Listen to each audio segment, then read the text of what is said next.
Hello everyone, welcome to my YouTube channel. आज की video में हम देखेंगे सेक्शन नंबर 20 एंड साथ के साथ concept of the sublease. ठीक है, तो आपको क्वेश्चन आ सकता है कि is it mandatory to for tenant to pay rent during the proceeding under section 20।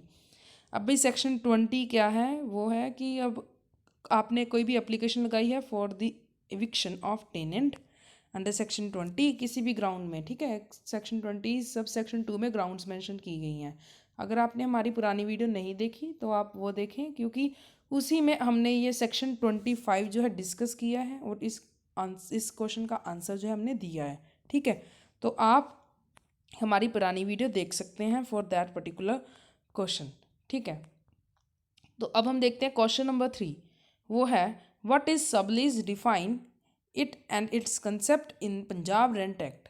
ठीक है, तो ये क्वेश्चन जो है इम्पोर्टेंट है from the examination point of view, पर प्रैक्टिकली अगर हम देखें ग्राउंड फील्ड में, अगर हम देखें कोर्ट में जाकर, तो वहाँ पे जो है जनरली केसेस जो है सिर्फ एविक्शन के आते हैं या फिर सेक्शन 21 से 24 तक ले आते हैं। ठीक है, प्रैक्टिकली नहीं इम्पोर्टेंट, बट हाँ for your examination point of view it is super duper important. ठीक है, सो देखते हैं क्या है। Term subletting is not defined in act but section 25 provides restriction of subletting. ठीक है, अभी डेफिनेशन तो दी नहीं सबलेटिंग की, तो जनरल मीनिंग देखते हैं सबलेटिंग का क्या है।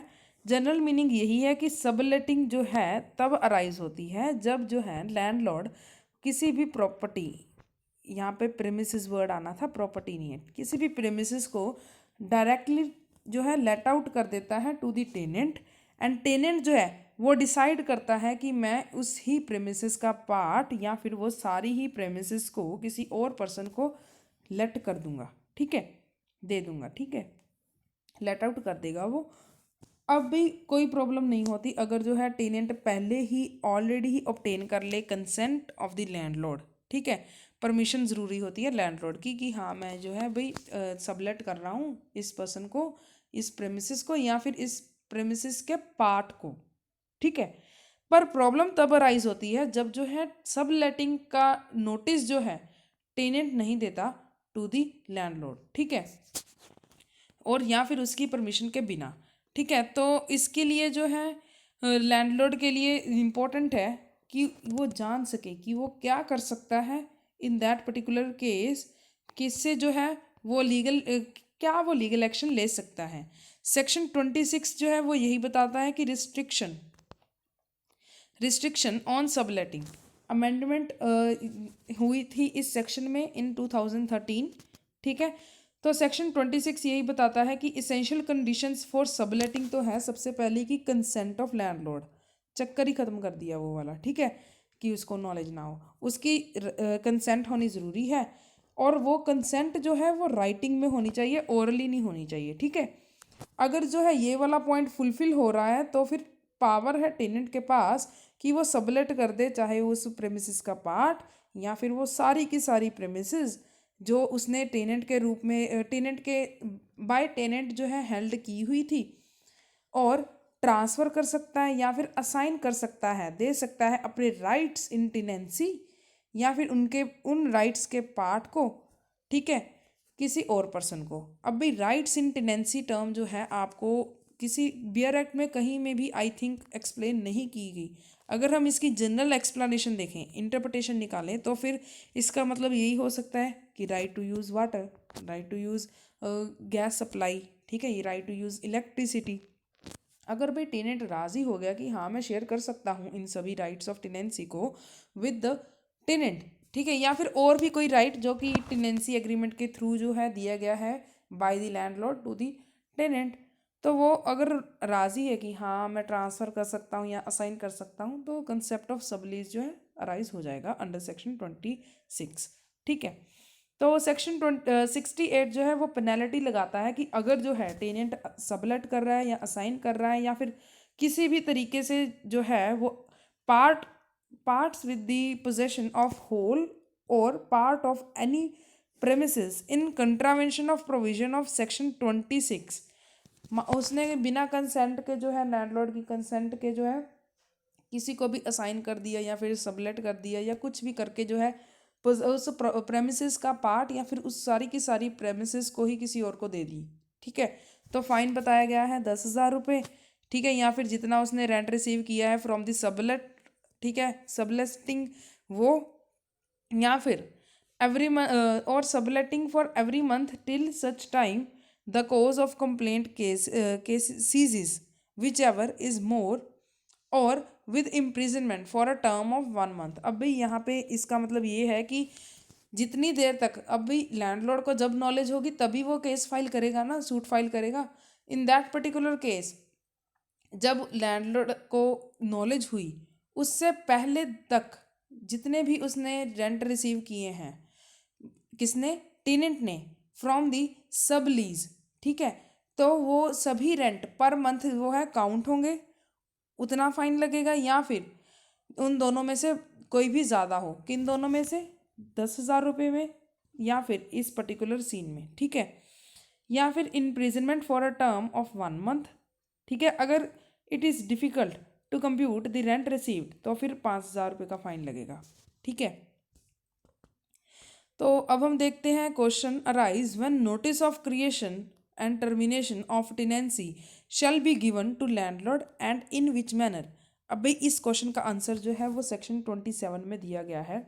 भाई नोटिस कब दिया जाएगा, अगर जो है सेक्शन 26 की कंप्लायंस हो रही है, मतलब उसको नॉलेज है, साथ के साथ कंसेंट ली गई है लैंडलॉर्ड की, तो फिर नोटिस दिया जाएगा, notice to landlord for creation of subtenancy within 1 month of the date of such subletting. अब भाई सबलेट कर दिया है पहले ही टेनेंट ने, in that particular case 1 month के विद इन जो है नोटिस जाना चाहिए टू द लैंडलॉर्ड, ठीक है।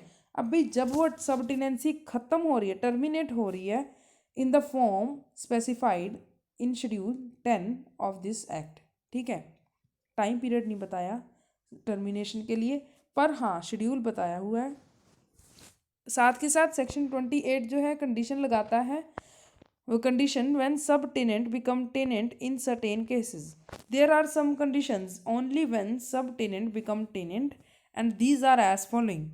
कब है वो, when the order for the eviction in respect of premises is made under section 20 against a tenant but not against a सब टेनेंट।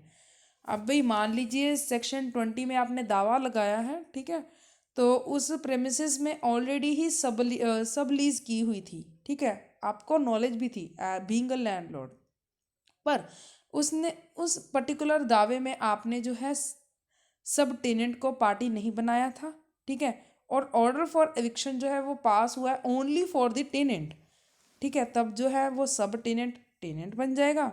एंड नोटिस ऑफ सब टेनेंसी हैज़ बीन गिवन, ये इसी point की एक्सप्लेनेशन है कि अगर उसको knowledge हो, पार्डन, अगर उसको नोटिस दिया गया हो in writing to the landlord regarding the sub tenancy, तो ठीक है, on the date of order of eviction by tenant of by authority sub tenant shall deem to have become tenant holding the premises। अब भाई जिस दिन से order हो गया उसी दिन से जो है ये माना जाएगा वो टेनेंट नहीं है, ठीक है।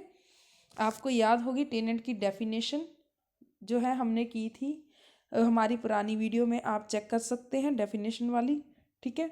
On the same terms and condition on which the tenant enjoys the let out premises.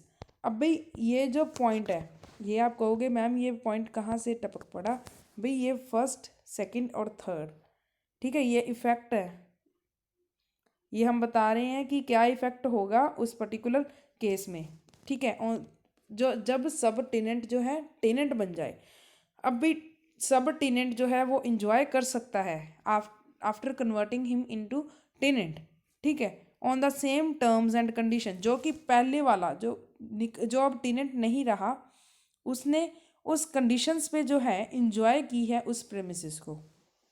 I know it is ये जो सब टेनेंट वाला कंसेप्ट है थोड़ा सा टेक्निकल है, अगर आप इस वीडियो को फिर से देखें, ठीक है, तो फिर आपको जो है अच्छे से ये कंसेप्ट जो है क्लियर हो जाएगा। बाकी अगर आपको कोई भी डाउट हो तो फिर आप कमेंट बॉक्स में कमेंट कर दें, हम आपका रिप्लाई ज़रूर करेंगे। तो इसी के साथ आप कंक्लूड कर सकते हैं अपना क्वेश्चन, ठीक है। तो आई होप अगर आपको जो है ये वीडियोस पसंद आ रही हैं, please like, comment, share and subscribe my channel. Thank you.